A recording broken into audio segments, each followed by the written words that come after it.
sometimes the things you need to do to get clients are not necessarily what's best for the client. And so it's Mm. important to have integrity around these things. So just reverting back to, you said deep Please, work. yeah. So you have this psychedelic experience, hopefully with a guide, excuse me, a confident guide that's best for you. And then you have this window that you mentioned where there's this opportunity to change your brain a little bit of Yeah. neuroplasticity, enhanced neuroplasticity. And so when you say do the work or the deep work, does that mean microdosing, or does that mean having conversations with someone who can help you uncover what you need, or is it both? Like, or do you have a Yeah. menu, for example, at Confluence that people choose from? Yeah, so we don't have a menu. I would say like my sense is it's more personal. Like you don't want to I would never want to prescribe an aftercare program to someone that's unreasonable or unrealistic for them based on their lifestyle and where they're at. But I would generally say that like there are things that tend to be enhancing of that neuroplasticity and the change, the longer term change. Meditation is one, journaling, healthy eating. Like, a lot of people are getting into intermittent fasting now. I'd say like I'd include talking to a therapist, and I would include microdosing. A lot of people come to places like these retreats or even just Oregon generally because they're nervous and they're curious and they don't want to break the law and they want to feel safe. And so, but after the experiences, most people tend to feel very curious. And that's where I think something like microdosing can be part of a toolkit of how you continue the journey after the high dose inward therapeutic session that you might have. But yeah, I think like just thinking of it as a personal plan rather than like a set prescription is one way we look at it, because I would never want to tell someone you have to go meditate for 20 minutes every day, even though it might be really good for them. Like, I don't know their lifestyle. They might have young kids. Like, it's pretty challenging to find the time, in certain situations. And so try to make a plan that's achievable for them, because then there's like the psychology, like if they can't do it, they might just drop all of it and, like let it go. And so you want to meet people where they're at and then help nurture them along their journey at their own pace. Everyone's got a different pace of life.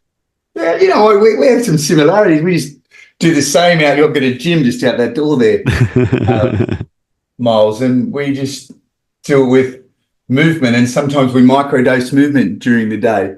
Yeah, nice. In some way, I'm drawing a parallel. But just from my perspective, to summarize, when you are going on a retreat, for example, let's say the 5-day retreat that we'll dive into soon, people, just hold your horses. There's an acknowledgement that in order for you to get the most out of this experience, which I'm sure that 5 days is beautiful and hopefully profound for people, there's an acknowledgement that, this is great, and it'd be great if you have a beautiful experience. But in order for this to be more meaningful and for change to happen and almost, I don't want to use the word cemented when we talk about the brain, but made more long term, you do the work. So and then you find a way that the quote unquote the work works for you, whether it be meditation, whether it be speaking to a coach, a counselor, a therapist, and then what you're going in for, the result that you're searching for is a massive increased likelihood of happening. Yeah. Yeah. One of the favorite metaphors that I like to share with people, which is actually I borrow from the Michael Pollan book you mentioned, is there's a researcher he's talking to that explains how you can look at your life as skiing down a mountain, and you've been skiing down the same paths. So these paths are very deep. There's really deep ruts.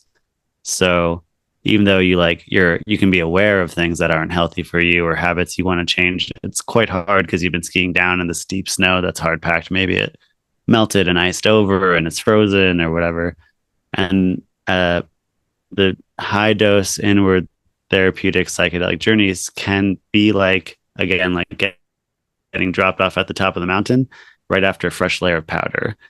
And so if you choose, you could just go ski down that old ski path again, and over time it'll keep getting the ruts again and it'll develop.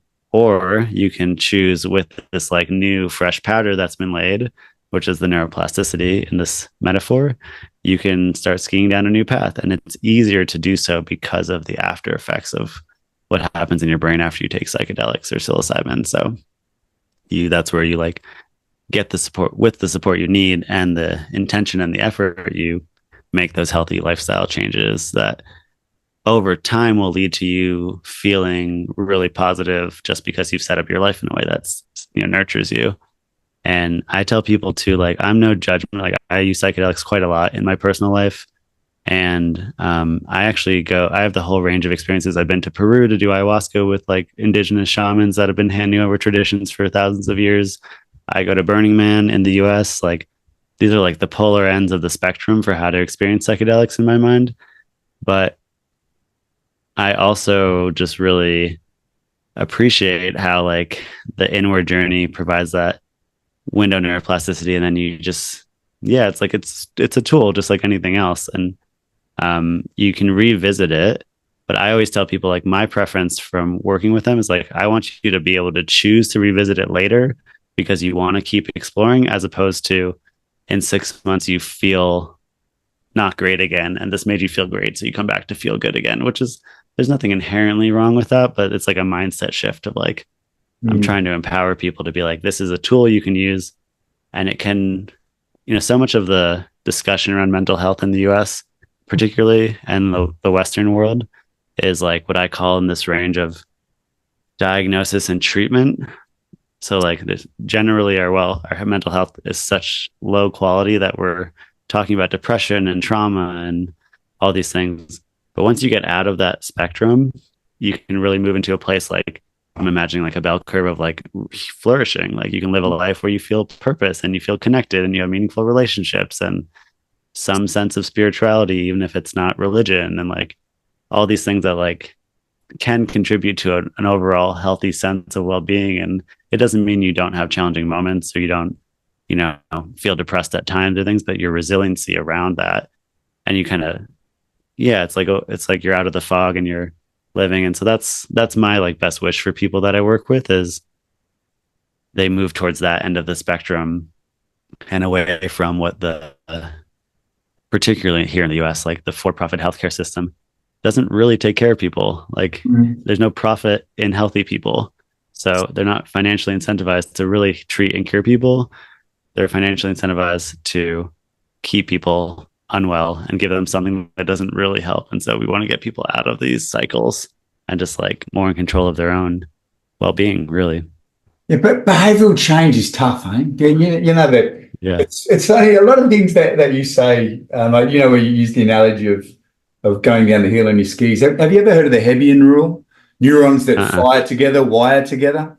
So we use it in the exercise science, exercise physiology sort of world. And sometimes use it as a way to say, well, you move this way because it's a habit, and habit is physical. Like when you look at myelinating of nerve pathways and things like that, you do it one time, then it becomes sort of well connected. It's called the law of facilitation. An impulse that traverses a certain path to the exclusion of others will tend to do so again on future occasions, and on all future occasions, the resistance met will be less. It's like taking from the old school.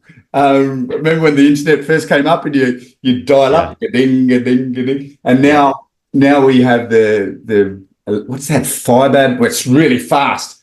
That's what repetition can do in the positive sense for someone to create human behavior, whether it be movement in my case, or even a pattern of thinking, which is what we're sort of talking about as well, isn't it? And when you do the work, you can redefine the new path down the mountain, or you can redefine literally a new way of thinking, which is different neurons communicating to each other, and then neurons that fire together. Here's the Hebbian rule: neurons that fire together wire together. So when you think that way, for example, in this context, or move this certain way in the context just out the door in joint dynamics with physios or osteos or movement coaches or personal trainers, each rep, quote unquote, each rep you do, the likelihood of repeating that rep is increased, providing you're doing it with intention and engagement, and maybe even a coach or someone that can guide you along the way. So it's so cool that we have these conversations, and I draw parallels. But what I think there's. Oh, sorry. Yeah, go ahead. I interrupt all the time, but I'm going to go because this is I think I call it in my own life at least like just positive feedback loops. Like the more I'm taking care of myself mentally, the more I want to eat better, the more I want to work out. And there's just like these cycles, the way it unfolds that way, where like the less, like the harder my mental wellness is, the like seasonal depression is common, at least here in the US. We have like rough winters sometimes. Like you just get into negative cycles. And I think that's what it sounds like maybe you're talking about, where like the firing in the right direction reinforces that pattern and continues. And I think it's worth, if people are interested in the topic of psychedelics and psilocybin, there are very interesting, what convinced me to try it for the first time in 2016 at the age of 28 was when I saw the brain imaging scans that came out of the Imperial College of London, the first scans ever of a human brain on LSD. And it just shows all these different parts of your brain that never communicate to each other, just lighting up and firing. Mm. And we don't really know, like we have some sense of what's going on in the brain when these experiences happen. We don't actually there's a lot about the brain. We just actually don't really know how it works, how is consciousness created. There's a whole wormhole in that discussion. But Yeah. I think like when I hear you talk about, the neurons that fire together, wire together, what comes to mind is like, yeah, like one reason psychedelics are so powerful is because they're firing neurons all the time that aren't used. They're just in this habits of your life, especially as you get an adult, like you're not generating new brain growth after a certain age as a kid. And having all this connectivity and action and regrowth through psychedelics can just really help you loosen up the rigidity that's happened. And this goes not just for habits, but traumas. Like they've shown traumas in the brain are like neurologically like stinted brain neurons, and through the psychedelics, they can actually start to regrow again, which is super interesting.